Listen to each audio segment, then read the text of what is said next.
కూటమి ప్రభుత్వం ఇబ్బంది పడుతుంది కదా, ఎందుకు ఆపుతారు? ఆపాల్సిన అవసరం ఉండదు, కాకపోతే టైం పడుతుందేమో అనేది వాళ్ళు చెప్తున్న మాట. అంత ఈజీగా వదిలేసే స్కామ్ అవుతుందా? 40 మందిని జైల్లో పెట్టారు, సుమారుగా కేసులో పెట్టారు, 12 మంది జైలులో ఉన్నారు. వెంకటకృష్ణ గారు, ప్రైవేటు వ్యక్తులు చేస్తే అదేదో దోపిడీ లాభార్జనతో చేశారు అనుకుంటారు, లేదా మద్యం వ్యాపారులు చేసినా కూడా లాభార్జన కోసం, డబ్బు కోసం కక్కుర్తిపడ్డారు అనుకుంటారు. కానీ ఇక్కడ సాక్షాత్తు ప్రభుత్వంలోని ప్రజాప్రతినిధులు, ప్రభుత్వంలోని అధికారులు చేసిన మద్యం కేసు కాబట్టే ఇన్ని ప్రశ్నలు, లేకపోతే ఇన్ని ప్రశ్నలు ఉండవు. నేను ఒక మాట మీకు చెప్తా. ధర్మో రక్షితి రక్షిత. నువ్వు ధర్మాన్ని కాపాడితే ఆ ధర్మం నిన్ను కాపాడుతుందని అంటారు. కొత్త మాట ఒకటి ఉన్నారు వెంకటకృష్ణ గారు, అధర్మో రక్షితి అధర్మో రక్షిత. నువ్వు అధర్మాన్ని కాపాడితే అధర్మం కూడా నేను రక్షిస్తుంది. నాకు తెలిసి ఈ విచారణ పర్వం చుట్టూ ధనరాశులు మూసుకుంటున్నాయి. ధనరాశులతోనే మద్యం నిందితులు బేరసారాలు ఆడుతున్నారనే ఆరోపణలు వస్తున్నాయి. కాబట్టి ఇవి ప్రశ్నలు వస్తున్నాయి.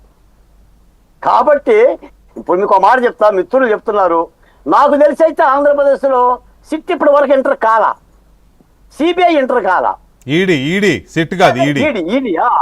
అయితే ఎంటర్ కాల, సిబిఐ ఎంటర్ కాల. కేవలం రాష్ట్ర ప్రభుత్వానికి సంబంధించిన సిట్టే ఈ విచారణ పర్వం చేస్తుంది.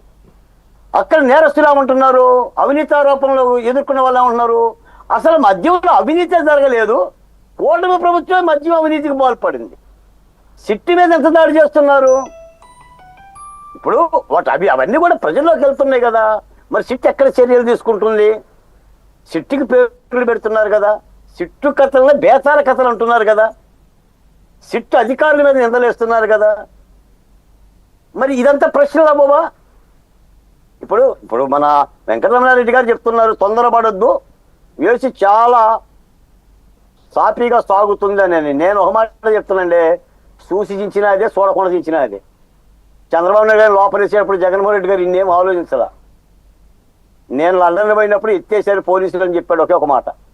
అందరూ చాలా మంది అనుకున్నారు మన చంద్రబాబు నాయుడు గారు 5-6 రోజులు సింగపూర్ వెళ్తే ఇప్పుడు కూడా అలాగే చేస్తారేమో అనుకున్నారు. కానీ ఇక్కడ ఉన్నది చంద్రబాబు నాయుడు గారు, అలా చేయడం కుదరదు. మరి ఆశ దోష అప్పల వాడు అంత ఆశలు లేవండి.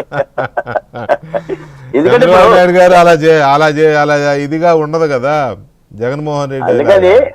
అందుకని ఏదేమైనా సరే ఇంత భారీ మద్యం కేసుకు సంబంధించి విచారణ జరుగుతుంది కాబట్టి సిట్టు అప్రమత్తంగా ఉండాలి, క్లైమాక్స్ రసకందాయంగా ఉండాలి. ఇప్పుడు మీకు క్లైమాక్స్ బాగోపోతే సినిమా ఆడదు.